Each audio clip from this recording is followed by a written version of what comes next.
They were telling me that I would need total knee replacements by the time I was 50. Wow. So I ended up retiring from my job. I've been training 20 years, Jiu-Jitsu. I was pretty messed up, man. For more than 9 years, I had chronic pain in my knees and it was progressively getting worse. It would be difficult to get out of bed to go teach my 5 a.m. class. And then it got to the point where I couldn't stand and talk to somebody longer than 2 minutes at a time because my leg would fall asleep. It would go numb. And I didn't know why. I thought it was my spine. And then I couldn't walk longer than 300 feet without having to sit down. So I could still do jiu-jitsu. I just couldn't live day-to-day life. I got hooked up with you guys. I have no pain in my legs whatsoever, no arthritis symptoms, and that's changed my life, man. Now I feel like I could go another, 30 years. Welcome back to the CPI Podcast, guys. I'm here with Kalani Foster, Brazilian Jiu-Jitsu black belt, all-around badass, founder of Buffalo Black Clothing too, training out of Stockton, and correct me if I'm wrong, but I believe you were one of the winners from the ADCC giveaway. I am, man. I got lucky, and my number was pulled, so changed my life. For the people in my DMs that said we don't really give stuff away when we do a contest, I have proof that we do. Yep. And man, so just ran into you as a returning patient. I didn't know you were coming, and us jiu-jitsu guys, we get super beat up. And when you told me like, hey man, I'm doing great, things have really changed for me. First of all, tell us how broken were you? What was going on? I was pretty messed up, man. For 9 years, more than 9 years, I had chronic pain in my knees and it was progressively getting worse, so much that it would be difficult to get out of bed in the morning to go teach my 5 a.m. class. So, and then it got to the point where I couldn't stand and talk to somebody longer than 2 minutes at a time because my leg would fall asleep. It would go numb. And I didn't know why. I thought it was my spine. And then I couldn't walk longer than 300 feet without having to sit down. It didn't really affect my jiu-jitsu except for the pain, the lack of mobility in my legs. But because I was on my back, my legs were kind of like free floating. It didn't really hurt. So I could still do jiu-jitsu. I just couldn't live day-to-day life. It was pretty difficult. 9 years. How old are you now? I'm 49. 49. Okay. Yeah. So 48, 49. So. Yes. Close enough. Yeah. So about since your late 30s, huh? Yeah. How long have you been training? I've been training 20 years, jiu-jitsu, and then other martial arts, about 40 years total martial arts training. Man. Yeah. And so when you were back home, what were the doctors telling you about your knees? What? They were telling me that I would need total knee replacements by the time I was 50. Wow. So I ended up retiring from my job, and that's when I started my academy, Buffalo Black Brotherhood, and opened that academy. And then honestly, I thought I was going to have to shut the academy down, maybe teach a screamer or something like that. And then, I got the call. I got hooked up with you guys, and that's changed my life, man. Now I feel like I could go another, 30 years. That's fucking amazing, man. That's crazy. Great. Congratulations. Yeah, we did that giveaway at ADCC. You must have entered online, right? Or through the Instagram. Yeah, through Instagram. For it. And hey, God's work, right? It is God's work, man. You made it down. Now the knees. So tell us where you're at right now. So you haven't had your return MRIs yet? I haven't had my MRIs yet. Yeah. I get them in an hour. But, dude, I have no pain in my legs whatsoever. I had one flare-up, and it was because I got into training a little bit too quick. It was like 3 weeks out. I was like, I could teach.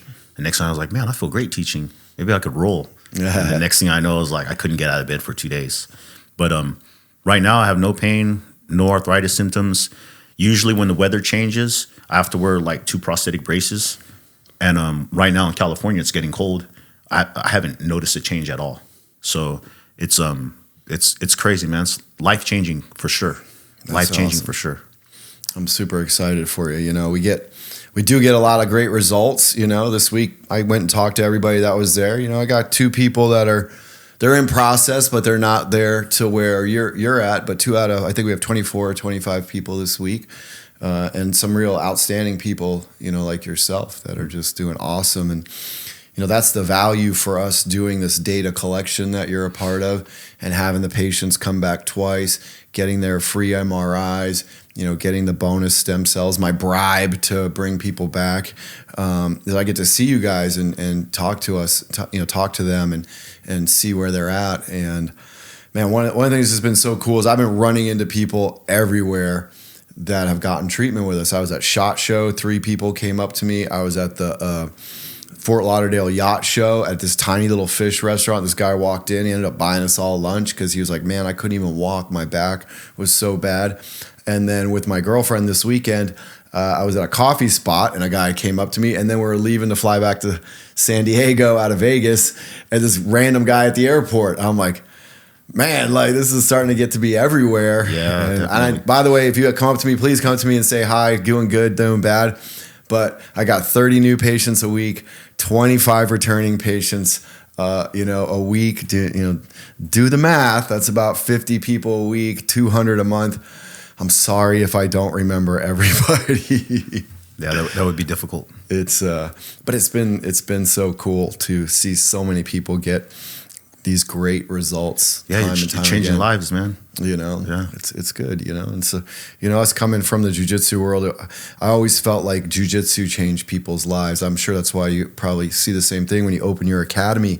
I always felt like if I could drag people on the mat, whatever was missing in your life, you could find it in the jiu-jitsu gym, right? Definitely. You ain't got enough friends. We got friends, for you. You don't have confidence. You're going to get confidence quick if you stick with it, Maybe you're not as healthy as you want to be.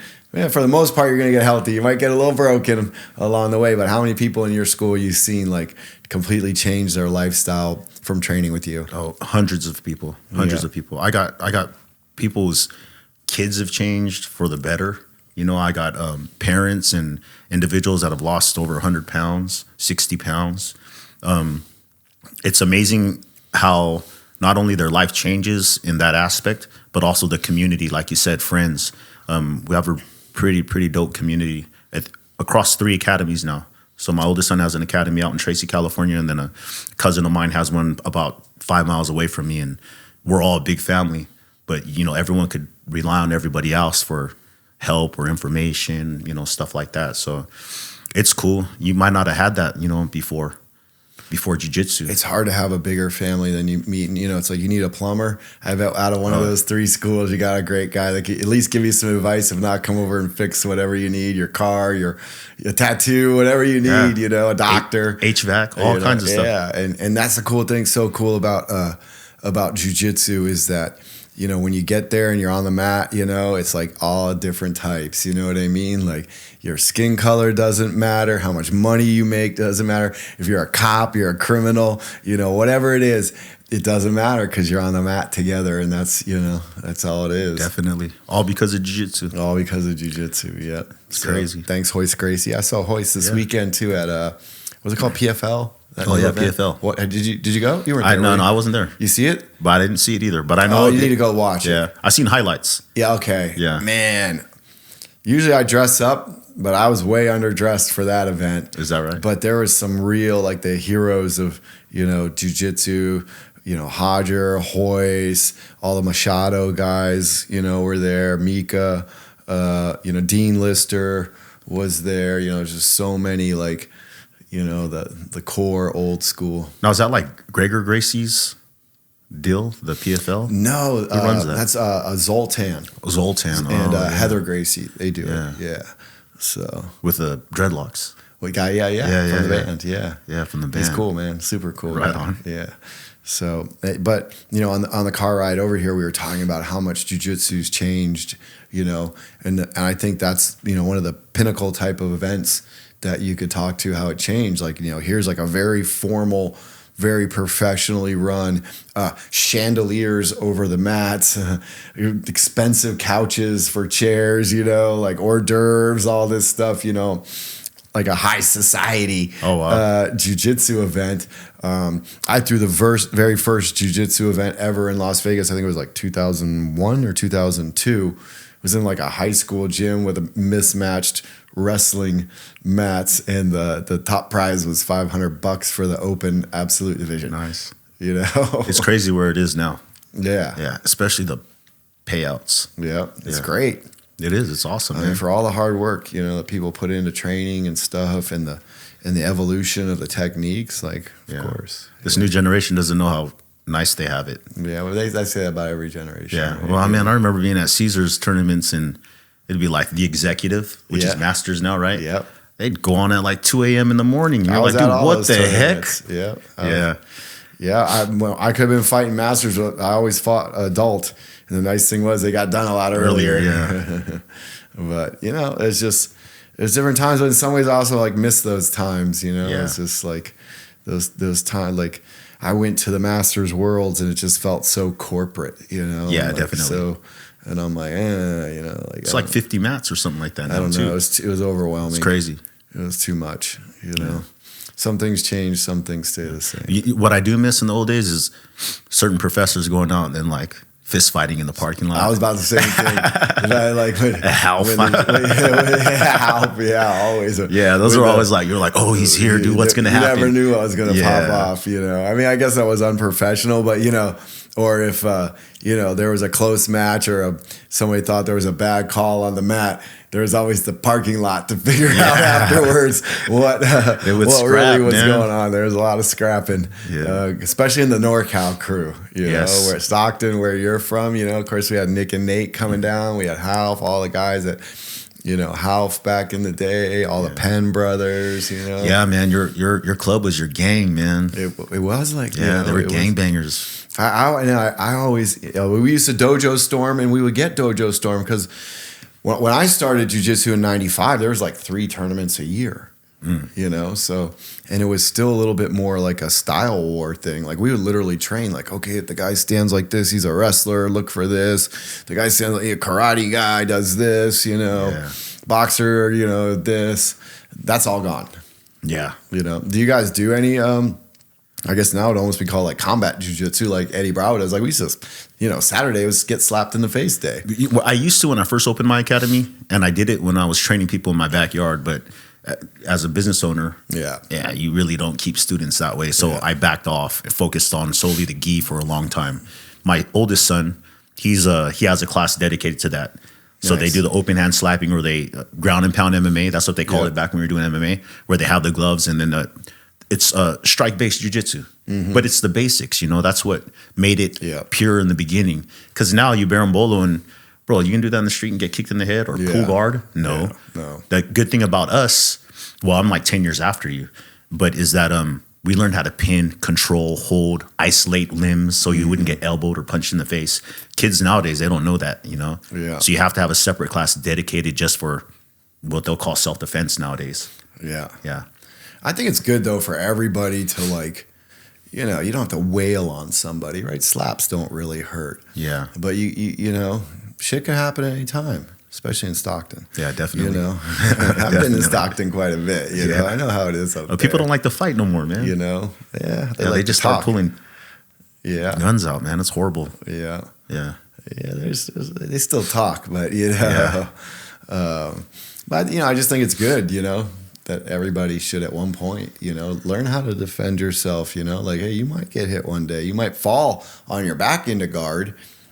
What are you going to do? Like, my competition team, we focus on striking, but the fundamentals class, there's so many people filtering in and out. It's like, you know, within 7 months, you're back to arm bars again. So, I did a class somewhere in Texas some years ago. And I was just like, I was at a friend's academy. He just asked me to come in and stuff. He's like, I teach him stuff. I'm like, you guys know how to stand up in base? You know? They're like, no. Nobody knew how to stand up in base.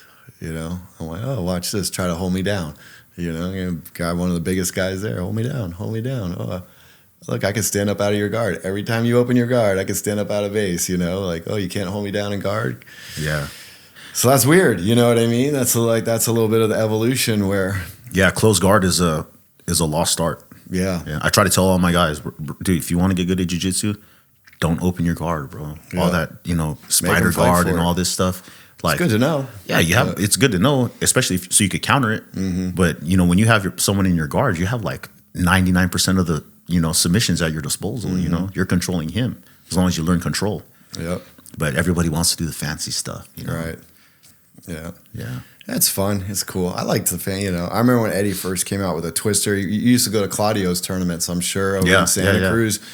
I don't know if you were around when Eddie first came up, blue belt, and he was twistering everybody. You know, we were definitely back, you know, like, what's he doing? Yeah. You know, like, who used to wrestle? Like the wrestler's guillotine. Show us what's going on here.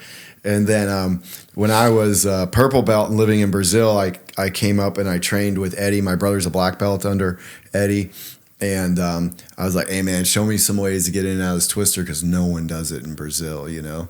And then Tony de Souza, I don't know if you remember him. Yeah. He came and lived with me in Brazil, and he did a lot because he knew it from wrestling. And so I started twistering people in Brazil. And this is spine lock, you know? You can't do this. I'm like, come on, man. Wrestlers ride this out for minutes, you know? Like, come on. So, but of course it's going to evolve. I mean, look at like a blue belt today is, you know, like technique wise that they know is probably like a brown belt back when we started. Yeah. And if they're a competitor, you know, a serious competitor. Yeah. You know, a serious guy. But do you encourage all of your students to get at least a couple of competitions in? I would like them to, especially, you know, trying to get to their purple belt, at least get your feet wet. You know what I mean? But, I don't push it too much. The guys who come in that are serious, they hit me up, and I'm comfortable with that amount of people. You know, the 30 that I do have that love competing. But other than that, I try not to push it because, you know, hobbyists got to stay hobbyists, and then you never know, they might get hurt. You never want to push it, but I encourage it. I just think it's good to go out there and get those butterflies and you know, learn how to deal with that stress. Yeah, you know what I mean. Like learn and find holes in your game. Yeah. Sometimes like when you're training with the same guys all the time, you know, you find new stuff that like, oh, no one did this to me before. Or like, how did you pass my guard, you know? Yeah, the cool thing about my academy is that I have trust in a lot of professors in my area, and the top super fighters in the area come and they migrate to my gym every Sunday. So we'll have like 50 to 60 guys, and they're all from different gyms. Wow. And they're just like banging. And then after, it's like an open mat. It's an open mat, exactly. Nice. And then after they're all done training, they're all homeboys. They might compete against each other a week later, but then, you know, they exchange information, they learn. Yeah. You know, which is something that we didn't have. You're a crionche. Yeah. So that's a good thing about us. My guys do train harder with their guys, but every Sunday there's like a new flock of like 40 guys that come into our gym from all over the valley. Bay Area, and they come and they're just there, just bang, you know. And that was just inevitable. Like that, trying to keep it controlled and stuff like that was just, you know. Yeah, I don't mind people cross training. You know, you get your degrees and your belts from your professor. You learn your technique from your professor, but to cross train, you know, you gotta be able to go out and like you said, man, find those holes in your game. Yeah, you know. That's one good thing that's happened. You get stagnant with the same people. A lot. Well, especially when I lived in Brazil, I'm like, hey man, you know, I'm from House.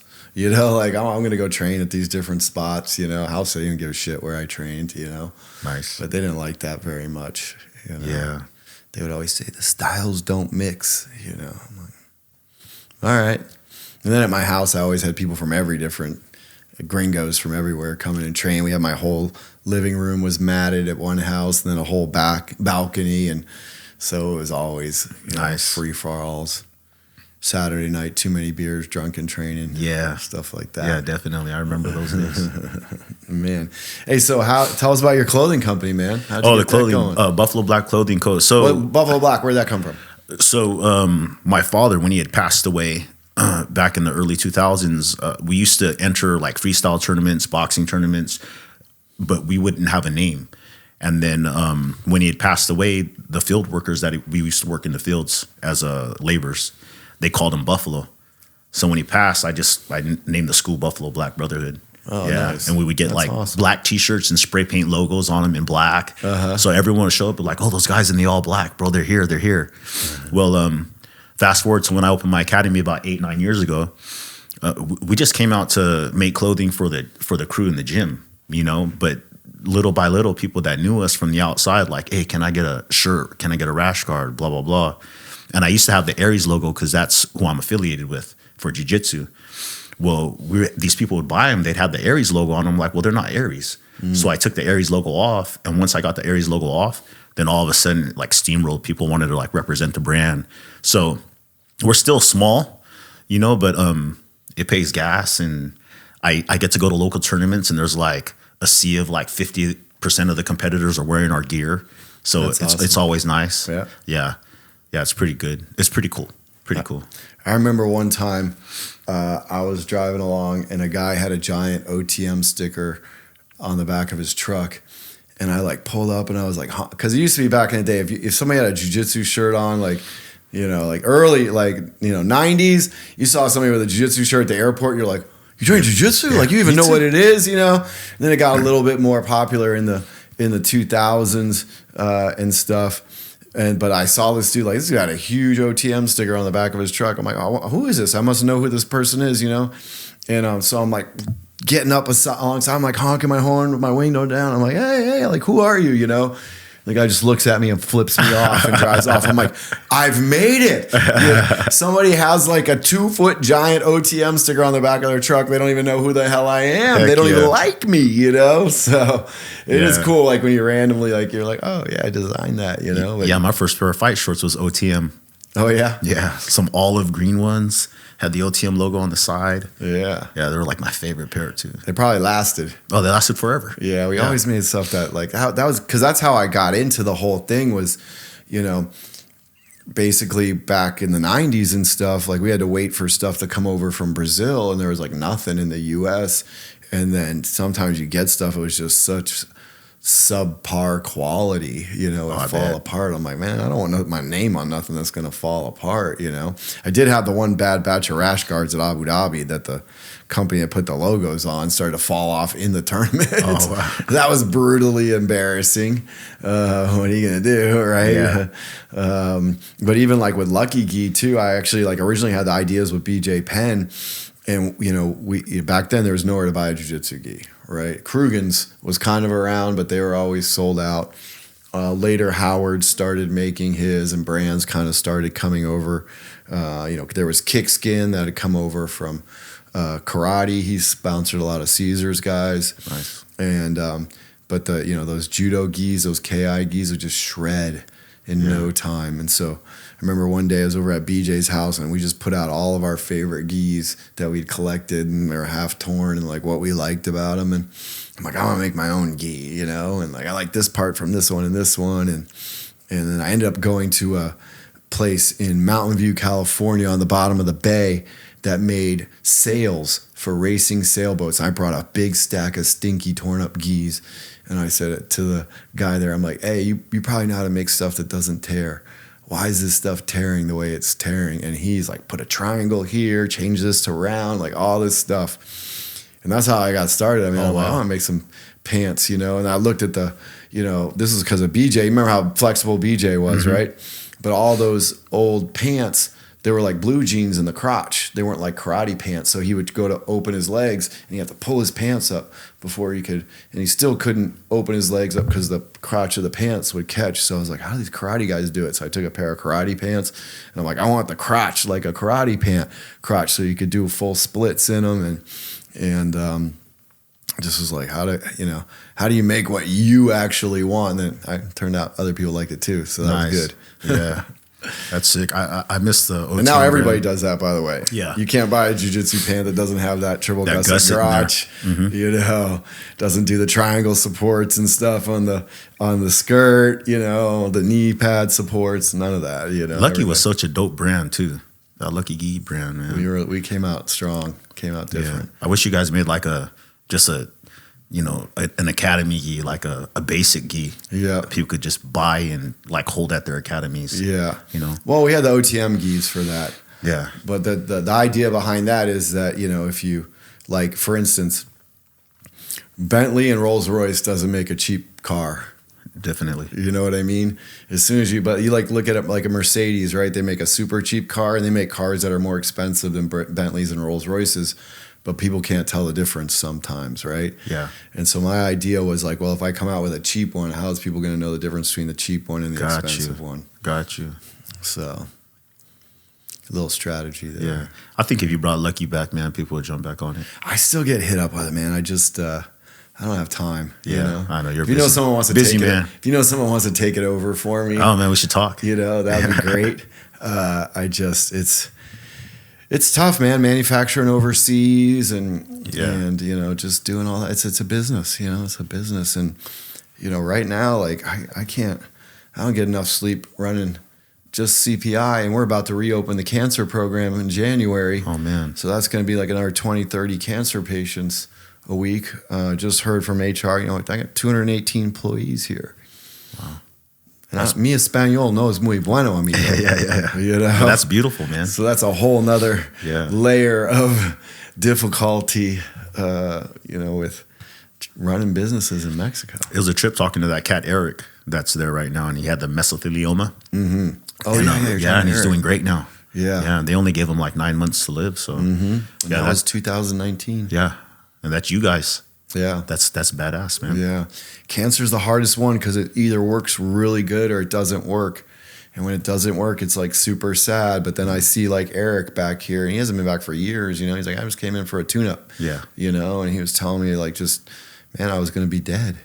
Dead. Not like, Bro, and he's so full of life. Yeah. And he's such a great guy, Yeah. So those make the hard days really worth it. Right on. So we're excited to expand out with all this stuff that we're doing and opening one of the most advanced genetics labs in the world. Ed, my business partner, he's over in Germany, like meeting with all the top people over there right now. Nice. We're signing big deals with data collections and just a whole different way of looking at and diagnosing cancer and then creating these customized treatments for the patient that is just light years beyond. Give them some chemo, radiate them, send them on their way. Yeah. So I'm excited about that. Yeah, that's awesome, man. It's going to be another layer of hard work. But that's what you learn in jiu-jitsu, right? You don't do the hard work, you don't get the reward. You don't get the rewards, man. That's like the kids you're talking about. Like, you think about the kid that works his way up through the belts in jiu-jitsu. Man, how's life gonna, it's gonna be complicated, it's gonna be hard shit in life, but to have that to fall back on, He understands delayed gratitude. Yeah. Hard work. Hard work, man. That it's up and down. Mm-hmm. How many times in jiu-jitsu you think you're getting better and then some guy who used to whoop his ass starts submitting you and you're like, what happened? What happened? You know what I mean? You take a week off from class and somebody feels like they got a month. I remember when I first started jiu-jitsu, like all the way up to blue belt, I felt like if I missed one class, I was falling behind, Yeah. If I didn't get like one VHS tape from Brazil that somebody else had. That's funny, man, because there were only so many moves when I started, and it's like there were like no real instructors. Yeah. So to learn something, you had to get like a pride fighting video and fast forward till you seen like Hickson compete, and then rewind and like learn the Americana properly. And you still don't know it properly, just what you see, you know what I mean? What you can figure out from the videotape. Now all these kids have, millions of moves on YouTube. For free. But in some ways, like, how do you know which ones are legit and aren't? True. I see some people like on Instagram and stuff like, I'm like, yeah. Bro, you can stop that just by putting your arm like this. Like, am I you got something here? Maybe you I'm take missing it to something. the lab. But that just looks a little bit suspicious. The other thing that I don't understand is, we're from that generation, at least always Half was like, how do you submit the guy as efficiently, as fast as possible, in the least moves possible? And then I see these guys on these videos, like, how many different moves can I link together before I finally end up at the submission? I'm like, bro, you could have caught him back here, so it's but I guess that makes the different, submissions and stuff. But you look at like somebody, top dogs, Gordon Ryan, Marcelo Garcia, they're still all about efficiency. It's true. Yeah, the best guys are just the basics. They're just so good at them, right? Yeah. The older I get, and especially with my knee injury, I used to try to do all the fancy stuff. And then as the knee injury got worse, I would focus on just pinning and submitting. And now that I feel great, I'm just like, man, if I can get, 20 submissions on this guy in a round, I'm good. Or 5 submissions on this guy. You're just over there brutalizing I'm just, but I want to be as efficient as I can be, Yeah. If he's out of breath because he's defending and I'm still singing the song that's playing in the background, bro, I'm good. Hell yeah, man. Yeah. Especially at about to be 50, man. Yeah. Thank 55 God over here. I get it, bro. Thank God for CPI. Yeah, man. And just taking care, I'm always preaching physical therapy to the patients. Like, I literally did now my physical therapy is part of my daily workout every day. Like, people, how long you got to do physical therapy for? How long you want to feel great? Yeah. Especially past 35, 40. Like, man, like I still do my back physical therapy. I still do my knee. I tore my freaking rotator cuff up there with Andy Stump in Montana. I doing my physical therapy every day, you know? You have to. And I don't want to lose it. I lost it. 11 years, man.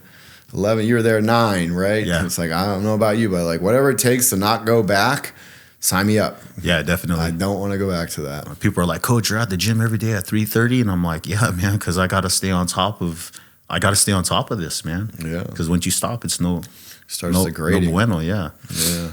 They don't understand that, you know, but. Well, we didn't when we were young either. Yeah. I didn't. I was like on my snowboard, like, how big a cliff can we jump off today? You know, that kind of stupid stuff. I have to find some of those videos of you, man, back in the pro days. You know, the snowboarding days, there just wasn't around yet, you know? Like the handy cam kind of like came out after I'd broken my ankle and hurt my back. You know, people just didn't really... There's a couple magazines that are around I got that my mom had that I was in and stuff and some pictures, but... You know, I'm old, bro. We didn't, you know, you didn't have your phone. You could just video. Yeah, that's a good thing and a bad thing, though. Oh yeah, it was a great thing because of all the bad stuff you did. They didn't. I don't care about that. Recorded. Yeah, 200%. Yeah, on that one. I think about that all the time. I'm glad I grew up in the generation I was in because, bro. Yes, exactly. You can't get away with anything nowadays. Not even, man. Like I would have been in a lot of trouble. Yeah, and no one helps anybody anymore. You know, they'd rather pull out their phone and just like stare while someone's getting pummeled. Yeah, and it's like, bro, jump in there.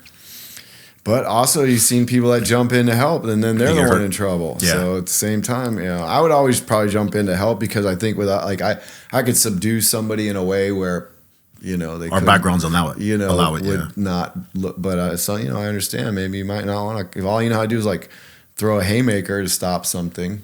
Yeah. You know, same thing with, you know, the police these days. You know, all they know how to do is tase, whack, shoot. You know what I mean? Like, not all of them, of course, but you see a lot of them that like, if you've done jiu-jitsu for a couple of years, you could have subdued this a lot more peacefully, humanely. The thing with them is there's crazy laws that don't allow them to do certain holds and moves too. Yep. So then if they do subdue somebody, but they do it not properly and it's recorded, now they get in trouble or lose their job. And it's like, what are you talking about? But we know enough ways. Like you can put enough weight on someone from side control. We do. Flatten them out, knee on belly. You know, it does knee on belly anymore, but hey man, if you don't know jiu-jitsu, like I'll make it so you can't breathe for very long with a good knee on belly. Yeah. You know, it just seems like people are, they just want to go to the most extreme way to what they think is resolving the conflict when we know even a good wrist lock.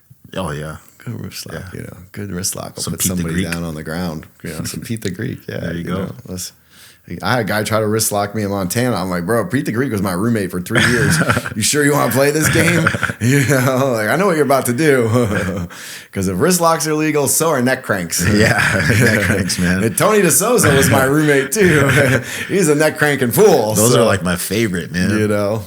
Hiding neck cranks and submissions, especially when the guy's going like extra rough. Like, oh, come on, dude. Little of that no yes tweak on the neck, you know, and stuff. Like Tony DeSouza was, you know, his moves weren't dirty; they were filthy. Yeah, but we wanted the filthy moves. Oh yeah, you know, one of the most dirty moves. Like when we trained at house, it was like, oh, here you could dislocate his knee here. You know, like it was all like none of this. What do they call that? You're not allowed to do anymore, where you weave your leg through.